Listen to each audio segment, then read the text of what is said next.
Hello दोस्तों, अब हम बात करेंगे केशोराम इंडस्ट्री लिमिटेड की, जिसका क्वार्टर थ्री का रिजल्ट कंपनी ने अभी डिक्लेयर कर दिया है। तो चेक करते हैं कंपनी का क्वार्टर थ्री का रिजल्ट कैसा है, पर उससे पहले चेक करते हैं कंपनी के फंडामेंटल्स।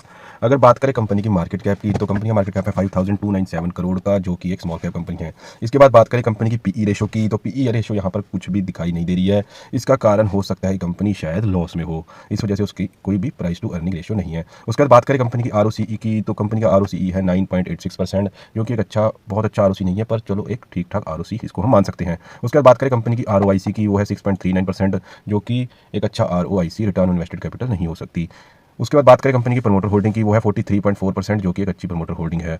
उसके बाद बात करें कंपनी के ऊपर डेट टू इक्विटी की, तो वो है 5.30, तो कंपनी के ऊपर बहुत ही हैवी डेट कंपनी के ऊपर इस समय दिखाई देता है, जो कि अच्छी बात बिल्कुल नहीं है। अगर ओवरऑल बात करें फंडामेंटल्स की, तो फंडामेंटल दोस्तों बिल्कुल भी अच्छे नहीं है। उसके बाद देख लेते हैं दोस्तों कंपनी की वैल्यूएशन। अगर वैल्यूएशन की बात करें तो चेक करते हैं इसकी टॉप पीयर्स कंपनी के मुकाबले कंपनी कहाँ पे स्टैंड करती है। तो टॉप कंपनी इसी सेक्टर की है अल्ट्राटेक सीमेंट, जो कि है 50.48, अंबुजा सीमेंट जो कि है 35.55, श्री सीमेंट जो कि है 51.09। यहीं अगर कहें तो केशोराम इंडस्ट्रीज़ की कोई भी पीई रेशो दिखाई नहीं देती, और इसका मेनली कारण यही हो सकता है कि कंपनी लॉस में है।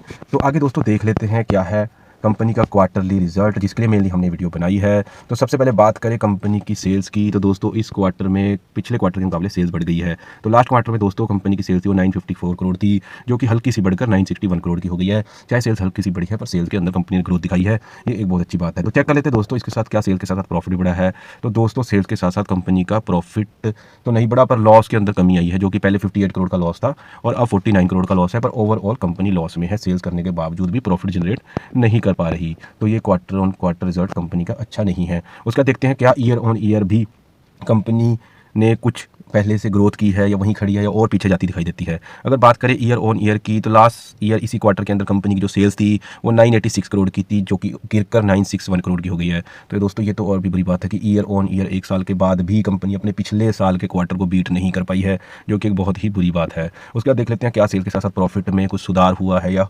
वो भी नहीं दिखाई देता। अगर बात करें दोस्तों प्रॉफिट के अंदर भी, पहले जो लॉस था वो 48 करोड़ का हो रहा था, अब लॉस दोस्तों बढ़ गया है। तो दोस्तों ईयर ऑन ईयर तो सेल्स में भी डीग्रोथ हुई है, और लॉस कम होने की बजाय बढ़ा है। क्वार्टर ऑन क्वार्टर सेल्स भी हल्की सी बढ़ी है, और थोड़ा सा प्रॉफिट के अंदर भी हमें ग्रोथ देखने को मिलता है। पर ओवरऑल अगर बात करें तो कंपनी का रिजल्ट बहुत ही गंदा है, क्योंकि कंपनी प्रॉफिट में तो है ही नहीं, कंपनी लॉस में है। इसी वजह से कंपनी की प्राइस टू अर्निंग रेशो भी नहीं है, जिस वजह से कंपनी की वैल्यूएशन का भी कोई अंदाजा नहीं लगा सकते। रही बात फंडामेंटल्स की, फंडामेंटल्स में भी रिटर्न ऑन कैपिटल एम्प्लॉयड भी कम है, रिटर्न ऑन इन्वेस्टेड कैपिटल भी कम है, और उसके बावजूद डेट टू इक्विटी की अगर बात करें तो बहुत भारी कंपनी के ऊपर डेट चल रहा है। तो ओवरऑल जब अभी तक हम जितनी भी बात करें तो कंपनी का कोई भी पॉजिटिव चीज़ दिखाई नहीं देती, और जिसके लिए मेनली हमने वीडियो बनाया था क्वार्टर थ्री रिजल्ट का के नंबर्स के लिए चेक करने के लिए। तो क्वार्टर थ्री रिजल्ट के नंबर्स भी अच्छे नहीं हैं। इसका देख लेते हैं कंपनी का कैश फ्लो। कैश फ्लो की बात करें दोस्तों, तो कैश फ्लो ऑपरेटिंग एक्टिविटी हमेशा ही पॉजिटिव रहा है। ये कम से कम कंपनी की एक पॉजिटिव पॉइंट दिखाई देता है कि कैश फ्लो कंपनी का पॉजिटिव है, पर फिर भी कैश फ्लो पॉजिटिव होने के बावजूद भी कंपनी प्रॉफिट जनरेट नहीं कर पा रही। उसके बाद बात करें दोस्तों शेयर होल्डिंग पैटर्न का, तो जून 2022 से कंपनी का जो प्रमोटर होल्डिंग है वो 43.40 है, जो कि अभी इस क्वार्टर तक भी कम या ज़्यादा नहीं हुई है।